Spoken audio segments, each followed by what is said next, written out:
Do you have a naughty streak that you tend to avoid? I used to. But I'm hoping after we spend a little bit of time together today that you too will begin to misbehave. The first time I ever let my inner rebel out was when I did stand-up comedy. I just remember staring at that performer who was on stage before me, completely freaked out by going next. The beer I was drinking was not quite strong enough to take the edge off. And so that voice inside my head started screaming, "This is the stupidest thing you've ever done in your entire life." I'm literally trying to find the exit to see if I can leave before anyone notices. And that's when they announced, "Ladies and gentlemen, please welcome to the stage for her debut as a stand-up comedian, Shereen Thor." I wasn't ready, but somehow I got myself up, put one foot in front of the other, grabbed that mic, and did stand-up comedy for the first time. It was the craziest thing I'd ever done, but it was so much fun. Comedy was my glorious act of rebellion. Now you might be wondering, what was it that got me to take the leap? And I'll tell you what it was. It was misery. Rewind 2 years back. I had just started my first job right out of college, and this was one of those workplaces that celebrated women with big racks and small voices, neither of which I had. So there was this guy, and he would make these passive-aggressive jokes at me as I'd walk by, and I would just joke right back, thinking we were engaging in a playful banter, until one day, after I'd been working there for about 3 months, he decided to walk into my office, shut the door behind him, hover over my desk, and say, "If you don't lose your attitude, I'm going to bend you over this desk and spank you."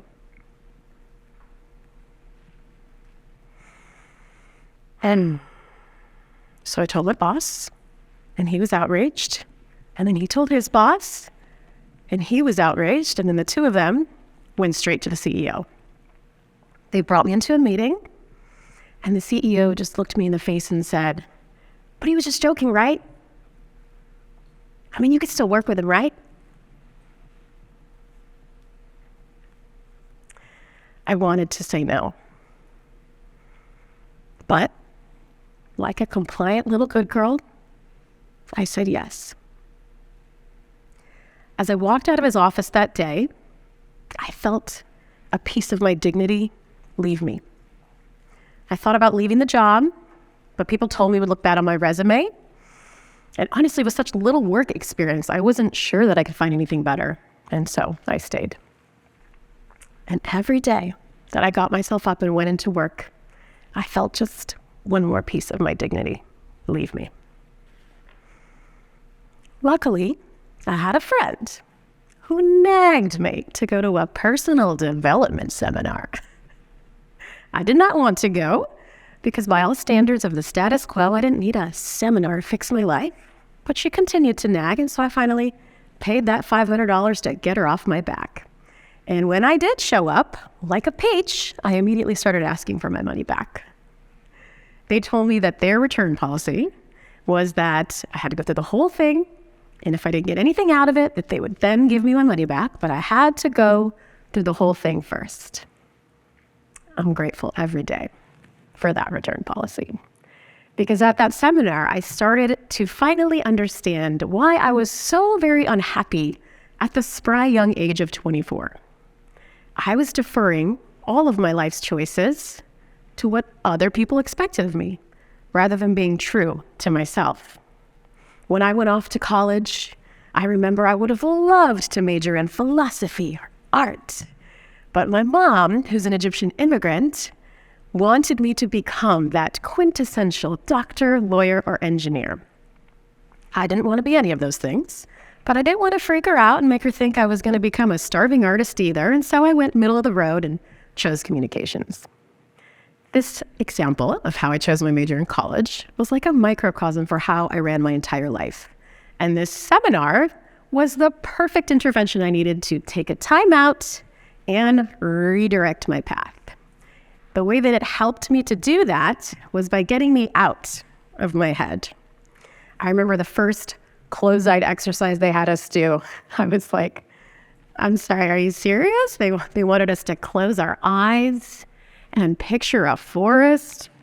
I was like, okay, yeah, I'm going to close my eyes and picture a forest. I thought it was so cheesy.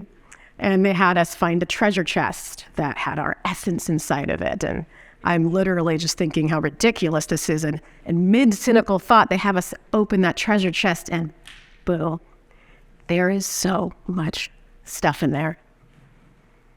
There was joy, there was generosity, there was energy.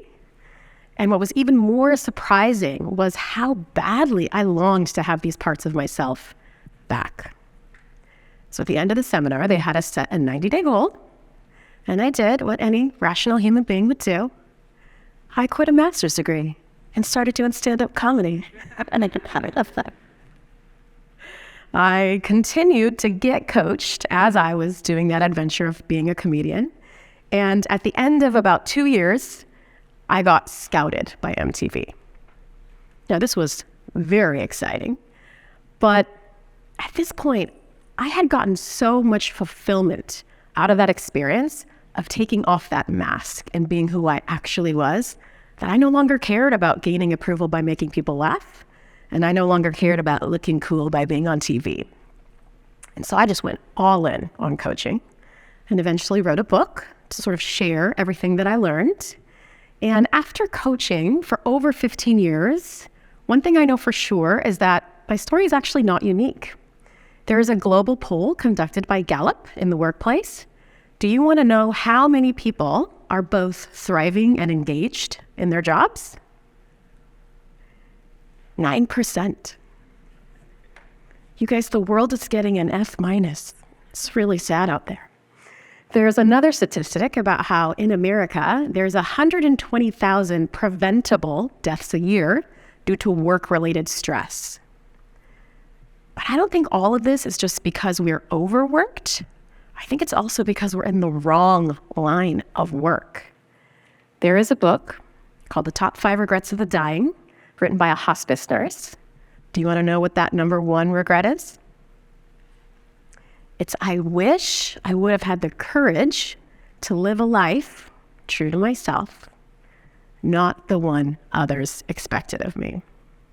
Just imagine if J-Lo decided that in order to please her immigrant parents, she would abandon her creative dreams and become an accountant.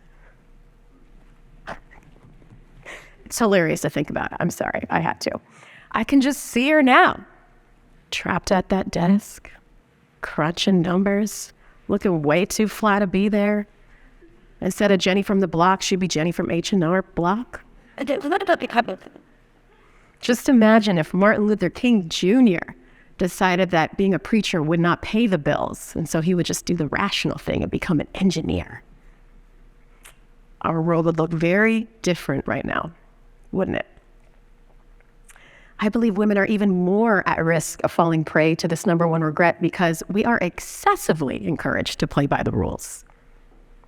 Sit pretty, smile nice, don't make a fuss, they say. And I can see this in my 24-year-old self. I sold my happiness to gain that approval, and the cost was misery. And in order to cope with that misery, I was trying to subconsciously kill off parts of myself to fit into an environment that was not fit for me. Don't be too joyful. They might think you're dumb. Don't be too generous. You might get taken advantage of.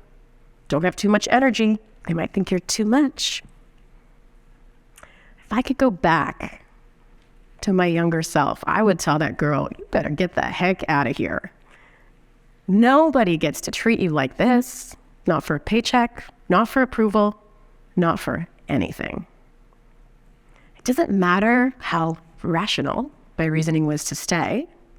What I'm telling you today is that sometimes it's intelligent to be irrational. Oh yeah, I'm gonna say it again for the people in the back. Sometimes it's intelligent to be irrational. And sometimes it's superior to break the rules when those rules are immoral. Or when they have J-Lo in a cubicle, because honestly, one thing that's also interesting to find out is that my beautiful Egyptian immigrant mama, way back in the day, ended up divorcing my dad because he was physically abusive. Now, it's very taboo in Egypt under any circumstance to get a divorce, but she was willing to break those rules, right, and disappoint those people in order to protect her children from harm. So if even my judgy Egyptian mom had her own glorious act of rebellion, then anyone can do it. So, for everybody in here, I'm curious, what might your naughty little rebellion look like? Did we pick something that we wanted to study? Or did we phone it in for mom and dad? You over here? Do you need to ditch that toxic relationship? Is it healthy? Are you good? Have you been dreaming about a vacation that you've maybe been talking yourself out of for years? Just book it. Just book it. You know you want to. Something maybe random. I've heard clients tell me they just really want to learn how to play the cello and it makes them feel alive. Is that something you might want? Does anyone in here want to write a book? I know there's got to be somebody. Yes! There it is. Or maybe you guys could be really wild and just put your phones down and make direct eye contact. I know, that's a wild one. I'll reel it in. Whatever it is for you, my hope for you today is that you avoid the number one regret of the dying so that when your time comes, you can truly rest in peace. When you honor your irrational impulses, you flip the script on the part of you that seeks approval. You rebel against the part of you that might leave you with regrets. And so when I walk off this stage today, I want you guys to write 3 things down. Yes, we're taking action. It's happening. Okay? 3 things. Number 1, what is that naughty little thing that you have been talking yourself out of? Number 2, the name of a friend who will help you get it done. And number 3, the date you'll take the first step. And then I want you to email me about it because I'm a bored suburban mom and I need some entertainment in my life.